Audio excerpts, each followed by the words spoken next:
Hello students, Kumar study circle में आप सबका स्वागत है। अधीक्षक बाल देखरेख संस्था परीक्षा को आगे बढ़ाते हुए आज के वीडियो का हमारा टॉपिक है किशोर न्याय बालकों की देखरेख और संरक्षण नियम 2016 यथा संशोधित 2022। जो बच्चे मुझसे अभी भी जुड़ रहे हैं उनको बता देना चाहता हूँ, आप लोगों के लिए ऐसे बहुत सारे वीडियो मैंने अपलोड कर दिए हैं। अगर आप मेरे पुराने वीडियो को देखना चाहते हैं तो मेरे चैनल के प्लेलिस्ट में जाएंगे, जिसमें अधीक्षक बाल देखरेख संस्था वाला प्लेलिस्ट दबाकर सारे वीडियो को देख सकते हैं। तो चलिए देर न करते हुए एक एक क्वेश्चंस को सॉल्व करते हैं। पहला क्वेश्चन ही आपके सामने है, किशोर न्याय बालकों की देखरेख संरक्षण नियम 2016 कब प्रभावी हुआ? 4 ऑप्शन में से आपको बताना है। 21 सितंबर 2016, 4 अक्टूबर 2016, 15 नवंबर 2017 या 10 अक्टूबर 2022। इसमें से कोई एक सही आंसर ए आएगा। 21 सितंबर 2016 को ये प्रभावी हुआ था। क्वेश्चन हमारे सामने आता है, किशोर न्याय बालकों की देखरेख संरक्षण नियम 2016 क्यों बनाया गया? इसमें से आपको बताना होगा, क्योंकि पहले से जब एक अधिनियम था 2015, तो ये नियम 2016 क्यों बनाना पड़ा? किशोर न्याय बालकों के देखरेख संरक्षण अधिनियम 2015 के स्थान पर किशोर न्याय बालकों के देखरेख संरक्षण अधिनियम 2015 के प्रावधानों को लागू करने के लिए, किशोरों को जल्द न्याय दिलाने के लिए और किशोरों को सामाजिक अपराध से बचाने के लिए। यद्यपि ऑप्शन भी हो सकते हैं, सबसे सॉलिड ऑप्शन यही है बी वाला। किशोर न्याय बालकों के देखरेख संरक्षण अधिनियम 2015 के प्रावधानों को लागू करने के लिए इसका निर्माण किया गया था। क्वेश्चन हमारे सामने, किशोर न्याय बालकों की देखरेख संरक्षण नियम 2016 के अनुसार किशोर न्याय बोर्ड के संबंध में निम्न में से क्या सही है, यह आपको बताना है। प्रत्येक राज्य में केवल एक किशोर न्याय बोर्ड होगा। प्रत्येक जिले में केवल एक किशोर न्याय बोर्ड होगा। प्रत्येक जिले में एक या एक से अधिक किशोर न्याय बोर्ड होंगे। प्रत्येक संभाग में केवल एक किशोर न्याय बोर्ड होगा। सही आंसर सी आएगा। प्रत्येक जिले में एक या एक से अधिक किशोर न्याय बोर्ड की स्थापना की जाएगी। किशोर न्याय बोर्ड जेजेबी का नेतृत्व किसके द्वारा किया जाता है? जिला न्यायाधीश, प्रथम श्रेणी न्यायिक मजिस्ट्रेट, पुलिस महानिदेशक या सामाजिक कार्यकर्ता? इसमें से आपको बताना है। सही आंसर इसका बी आएगा। प्रथम श्रेणी न्यायिक मजिस्ट्रेट द्वारा इसका नेतृत्व किया जाता है किशोर न्याय बोर्ड का।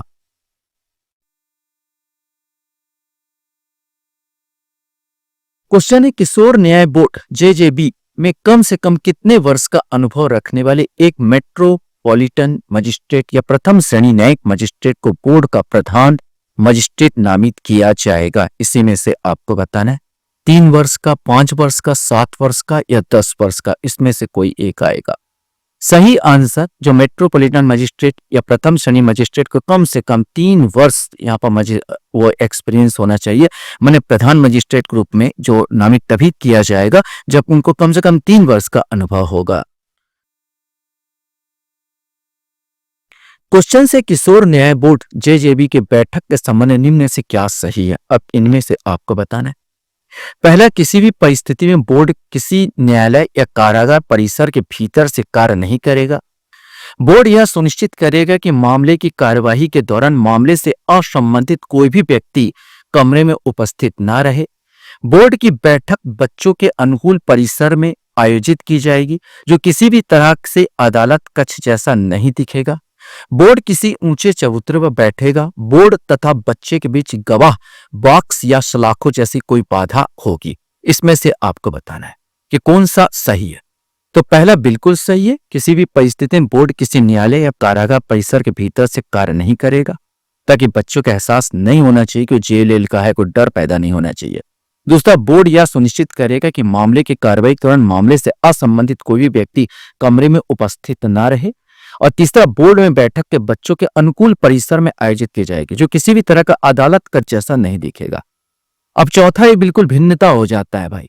चौथा आप देखोगे तो बोर्ड किसी ऊंचे चबूतरे पर बैठेगा तो अदालत जैसा दिखेगा, तथा बच्चे के बीच गवाह बाक्स या बॉक्स बना होगा, जज होगा तो बिल्कुल अदालत दिखेगा। जबकि पहले ही तीसरा बोलता है अदालत जैसा नहीं दिखना चाहिए। तो इसमें कौन सा सही होगा? 1 2 3, मतलब डी वाला आंसर इसमें सही होगा। चौथा गलत होगा। चौथा जरूर बोला गया, बोर्ड किसी ऊंचे चबूतरे पर नहीं बैठेगा बोला गया है। और बोर्ड तथा बच्चे के बीच गवाह बाक्स या सलाखें नहीं होनी चाहिए बाधा, ऐसा बोला गया। इसमें है क्या है इसमें? तो ये सही आंसर 1 2 3 आएगा।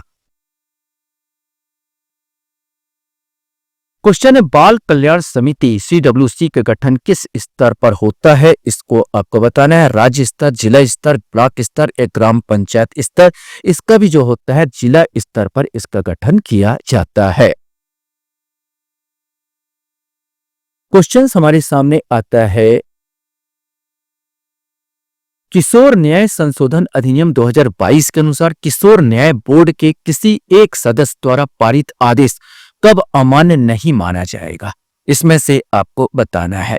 जब बालक गंभीर अपराध लिप्त हो, विधि से संघर्षरत बालक के मामले में, जब अध्यक्ष अनुपस्थित हो, जब बालक 18 वर्ष से कम का हो। इसमें से कोई एक आएगा। सही आंसर बी आएगा। विधि से संघर्षरत बालक के मामले में अगर कोई एक व्यक्ति डिसाइड करता है उससे संबंध में, तो उसको अमान्य नहीं माना जाएगा। हाँ, उसके साथ जरूर कंडीशन जोड़ दिया जाएगा कि वहां पर बहुमत में होना है। भले एक जन डिसीजन दे, लेकिन बहुमत होना जरूरी है। ये भी एक कंडीशन है इसमें। आप अंदर पढ़ेंगे तो आप पाएंगे किशोर न्याय बोर्ड में किसी एक न्यायाधीश द्वारा जो आदेश पारित किया जा रहा है तो उसमें बहुमत तो होना ही चाहिए। भले वो एक आदमी पारित करे तो उसको विधि, और दूसरा विधि से संघर्ष मामले में ही ये बोला गया। जब गंभीर अपराध लिप्त तो नहीं बोलेगा, विधि से संघर्षरत बालक के मामले में ही ये बात बोली गई है। किशोर न्याय संशोधन नियम 2022 के अनुसार बोर्ड द्वारा मामले की जांच लंबित होने पर निगरानी कौन करता है? जिला मजिस्ट्रेट, मुख्य न्यायिक मजिस्ट्रेट या मुख्य मेट्रोपॉलिटन मजिस्ट्रेट, पुलिस अधीक्षक, बाल कल्याण समिति। इसमें से आपको बताना है। सही आंसर बी आएगा। मुख्य न्यायिक मजिस्ट्रेट करेगा या मुख्य मेट्रोपॉलिटन मजिस्ट्रेट करेगा। जब बोर्ड द्वारा मामले की जांच लंबित होने पर नहीं चल रहा हो, लंबित है, तो इसमें इस जांच कौन करेगा, निगरानी कौन करेगा? मुख्य न्यायिक मजिस्ट्रेट या मुख्य मेट्रोपॉलिटन मजिस्ट्रेट करेगा। क्वेश्चन यहां पर आता है किशोर न्याय बालकों के देखरेख संरक्षण नियम 2016 के नियम 15(5) के अनुसार जो CWC या JJB जो गठन होता है, बैठक होता है, में चयनित सदस्यों के कितने दिन के भीतर अनिवार्य प्रशिक्षण पूरा करना होगा? ये आपको बताना है। ये जो CWC होता है या JJB जो बैठक होता है, बोर्ड होता है, उसमें जो चयनित सदस्य होते हैं उनको कितने दिनों के भीतर अनिवार्य प्रशिक्षण पूरा करना होगा? 30 दिन के भीतर, 40 दिन के भीतर, 60 दिन के भीतर या 90 दिन के भीतर? इसमें से आपको बताना है। सही आंसर 60 दिन दिया गया। 60 दिन के अंतर्गत जो भी सदस्य बनेंगे इन दोनों के, उनको आपको प्रशिक्षण लेना अनिवार्य होगा। किशोर न्याय संशोधन अधिनियम 2022 के अनुसार गोद लेने का आदेश देने का अधिकार अब किसे है? सिविल कोर्ट को, जिला मजिस्ट्रेट और अतिरिक्त जिला मजिस्ट्रेट को, उच्च न्यायालय को या बाल कल्याण समिति को? इसमें से कोई एक आएगा। सही आंसर इसका बी आ जाएगा। जिला मजिस्ट्रेट, डिस्ट्रिक्ट मजिस्ट्रेट या अतिरिक्त जिला मजिस्ट्रेट को आपको यह अधिकार दिया गया है। क्वेश्चन है किशोर न्याय संशोधन अधिनियम 2022 के संशोधन के बाद जघन्य अपराध की श्रेणी में अब अपराध वे अपराध आते जिन्हें अधिकतम सजा होती है। ठीक है, यहाँ पर जघन्य अपराध की बात की है। 2 प्रकार के अपराध होते हैं यहाँ पर साधारण अपराध भी होते हैं। यहाँ पर जघन्य अपराध की बात कर रहा है। यहाँ पर तो जघन्य अपराध जो है उसमें आपको सजा होना चाहिए। कितने होना चाहिए उसमें आपको बताना। साधारण अपराध की बात नहीं है, ये जघन्य अपराध की बात कर रहा है। 3 वर्ष से कम, 3 से 7 वर्ष के बीच, 7 वर्ष से अधिक, ये केवल आजीवन कारावास। इसमें से आपको बताना है। सही आंसर सी आएगा। ये 7 वर्ष से अधिक जो जघन्य अपराध होते हैं वो 7 वर्ष से अधिक वाले अपराध को शामिल किया जाता है। बाल कल्याण समिति CWC में कुल कितने सदस्य होते हैं? अध्यक्ष सहित आपको बताना है। 13 का क्वेश्चन। सही आंसर इसमें चयन करना। सही आंसर बी आएगा। 5 सदस्य होते हैं, 1 अध्यक्ष होगा और 4 सदस्य होंगे जिसमें से 1 महिला होना अनिवार्य है, ऐसा कहा गया है। तो टोटल 5 सदस्य इसमें होने चाहिए।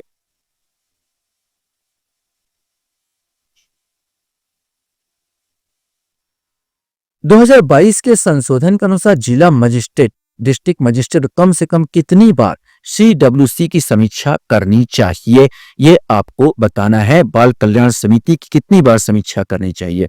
प्रति माह 1 बार, प्रति माह 2 बार, प्रत्येक 3 महीने, तिमाही में 1 बार या 6 महीने में 1 बार? इसमें से आपको बताना है।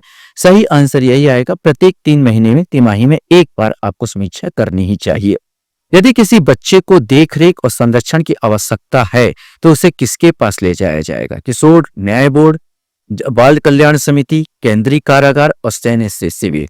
अब यहाँ पर किसी देखरेख की आवश्यकता वाली बात है, अपराध तो किया नहीं बच्चा, देखरेख का तो किशोर न्याय बोर्ड के सामने तो ले नहीं जाओगे, तो आपको पास ले जाना होगा बाल कल्याण समिति। सैन्य शिविर और कारागार तो ले नहीं जाओगे। देखरेख और संरक्षण की बात कर रहा है, आवश्यकता है बच्चे की देखरेख और संरक्षण, अपराधी बच्चा की नहीं है, तो बाल कल्याण समिति किसको सौंपा जाएगा? CWC के पास इसको सौंपा जाएगा।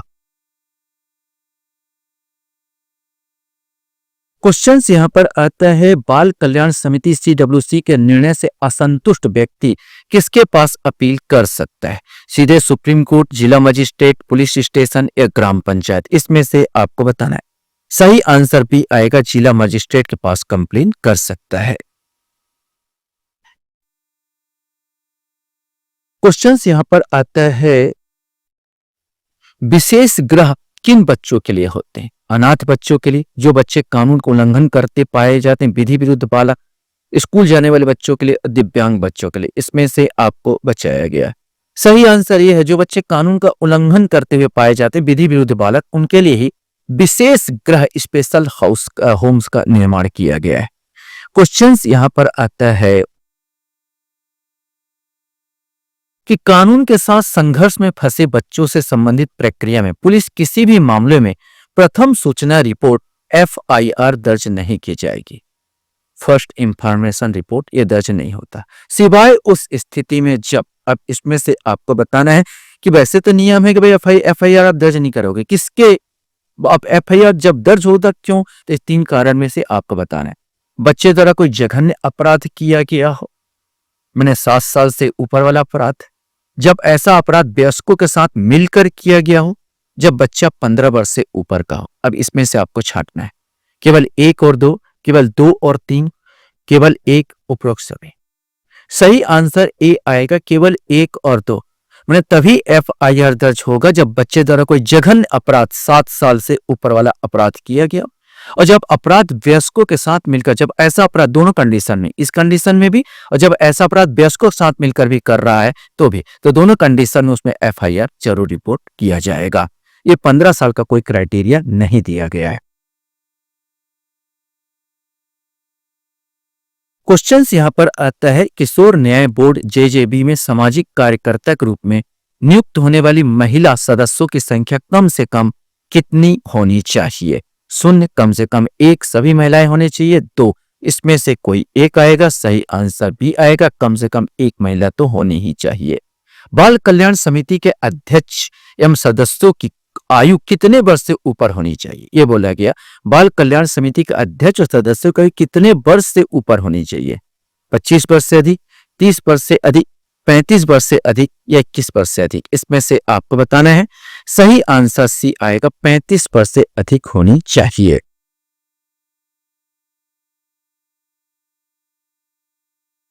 क्वेश्चन यहां पर आता है, किशोर न्याय बालकों की देखरेख संरक्षण नियम 2016 के तहत प्रत्येक जिले में कौन सा कार्यालय समन्वय का काम करता है? जिला बाल संरक्षण इकाई DCPU, जिला कलेक्ट्रेट, जिला शिक्षा कार्यालय या जिला अस्पताल? इसमें से आपको बताना है। सही आंसर ए आ जाएगा, जिला बाल संरक्षण इकाई। ये जो है ये समन्वय का काम करेगा। 2022 के संशोधन के अनुसार सामाजिक कार्यकर्ता के लिए अनुभव की न्यूनतम अवधि क्या है? 7 साल, 5 साल, 3 साल या 10 साल? इसमें से आपको बताना है। सही आंसर ए आएगा, 7 साल इसमें किया गया। अनुभव की न्यूनतम अवधि जो है 7 साल यहां पर है। क्वेश्चन हमारे सामने यहां पर आता है, किशोर न्याय बालकों के देखरेख संरक्षण नियम 2016 के अनुसार बाल कल्याण समिति का कार्यकाल कितने वर्ष का होता है? यह आपको बताना है। 2 साल, 3 साल, 5 साल या 7 साल, इसमें से कोई एक सही आंसर भी आएगा। 3 साल का होता है। किशोर न्याय बालकों की देखरेख और संरक्षण नियम 2016 के अनुसार किस नियम में यह उल्लेख है कि किशोर न्याय बोर्ड और बाल कल्याण समिति बच्चों के साथ बाल सुलभ तरीके से बातचीत करेंगे? नियम 7, नियम 10, नियम 14 या नियम 15, इसमें से कोई एक सही आंसर ए आएगा। नियम 7 में ये उल्लेख किया गया है। क्वेश्चन हमारे सामने आता है, किशोर न्याय बालकों की देखरेख और संरक्षण नियम 2016 के अनुसार विधि से संघर्षरत बालक के रिकॉर्ड को कितने समय तक सुरक्षित रखा जा सकता है, उसके बाद उसे नष्ट कर दिया जाएगा? 5 वर्ष, 7 वर्ष, 10 वर्ष या 20 वर्ष, इसमें से कोई एक आएगा। सही आंसर बोला गया 7 वर्ष तक आपको सुरक्षित रखना है, इसके बाद उसे नष्ट कर दिया जाएगा। क्वेश्चन हमारे सामने यहाँ पर आता है, किशोर न्याय बालकों के देखरेख और संरक्षण नियम 2016 के अनुसार गोद लेने की प्रक्रिया में विलंब होने पर कौन सा निकाय मामले की जांच करता है? किशोर न्याय बोर्ड, बाल कल्याण समिति, केंद्रीय दत्तक ग्रहण संसाधन प्राधिकरण या जिला मजिस्ट्रेट, इसमें से कोई एक आएगा। सही आंसर डी आएगा, जिला मजिस्ट्रेट। यदि बच्चे को अपराध में संलिप्त पाया जाता है तो बाल न्यायालय द्वारा उसे कितने वर्ष की आयु तक किसी सुरक्षित स्थान पर भेजा जा सकता है? 15 वर्ष, 18 वर्ष, 20 वर्ष या 21 वर्ष, इसमें से आपको बताना है। सही आंसर डी आएगा, 21 वर्ष तक उसे किसी संरक्षण में भेजा जा सकता है। क्वेश्चन हमारे सामने यहाँ पर है, बाल कल्याण समिति का कोई सदस्य अधिकतम कितने कार्यकालों के लिए नियुक्ति के लिए पात्र होगा? निरंतर नहीं होगा। तो इसमें से आपको बताना है। इसमें बोलेगा बाल कल्याण समिति कोई सदस्य, मान लो 3 साल हो गया तो फिर से दोबारा जो नियुक्ति होती है उसमें आपको बताया, तो बाल कल्याण समिति कोई सदस्य अधिकतम कितने कार्यकालों के लिए नियुक्ति के लिए पात्र होगा? निरंतर नहीं, मैंने बार बार उसको मैंने छोड़ के होगा, 1-2 साल छोड़ के। तो सही आंसर इसमें से आपको चुनना है कि इसमें तो सही आंसर होगा 2 बार, मैंने 2 बार ये नियुक्ति का पुनः नियुक्ति का पात्र हो सकता है। तो 28 का जो सही आंसर आपका बी आएगा। क्वेश्चन हमारे सामने है, देखभाल और संरक्षण की आवश्यकता वाले बच्चों या कानून के साथ संघर्ष करने वाले बच्चों के लिए संस्थागत देखभाल सभाएं चलाने वाली सभी संस्थान, चाहे वे सरकार द्वारा चलाए जा रहे हो या स्वैच्छिक संगठन द्वारा, अधिनियम की किस धारा के तहत पंजीकृत होंगे, भले ही वे उस समय लागू किसी अन्य अधिनियम के तहत पंजीकृत या लाइसेंस प्राप्त हो? इसमें से बताना भाई उनका पंजीकरण किसके अंतर्गत अनिवार्य है। एक धारा 41 की उपधारा 1 या धारा 42 की उपधारा 1, धारा 43 की उपधारा 1 या धारा 44 की उपधारा 1, इसमें से कोई एक सही आंसर ए आएगा। धारा 41 की उपधारा 1 के अंतर्गत उन्हें पंजीकरण, रजिस्ट्रीकरण अनिवार्य कर दिया गया है। क्वेश्चन यहाँ पर आता है, किशोर न्याय बालकों की देखरेख संरक्षण नियम 2016 के अनुसार गंभीर अपराध, यहाँ पर जघन्य नहीं बोला गया, गंभीर अपराध क्या है, इसमें से आपको बताना है। वे अपराध जिनके लिए आईपीसी या अन्य कानून 3 से 7 साल तक कैद का प्रावधान है, वे अपराध जिनके लिए 7 साल या उससे अधिक की कैद या अनिश्चित सजा का प्रावधान है और 16 से 18 वर्ष किशोर पर वयस्क के ऊपर मुकदमा चलाया जा सकता है, या वे अपराध जिनके लिए आईपीसी या अन्य कानून 2 या 3 साल तक कैद का प्रावधान है, इनमें से कोई नहीं। सही आंसर ए आएगा। वे अपराध जिनमें आईपीसी या अन्य कानून में 3 से 7 साल तक कैद का प्रावधान है, उसको जो तक गंभीर अपराध के अंतर्गत आता है। 7 साल से अधिक का कैद है और 16 से 18 वर्ष किशोर वयस्क को मुकदमा चलाया जा सकता है, तो भाई वो जघन्य अपराध के अंतर्गत आएगा, जो हम पहले क्वेश्चन पूछ चुके हैं। आशा करता हूं ये वीडियो आपको अच्छा लगा होगा। आप लोग मेरे वीडियो को वॉच करते इसलिए धन्यवाद। Thank you very much.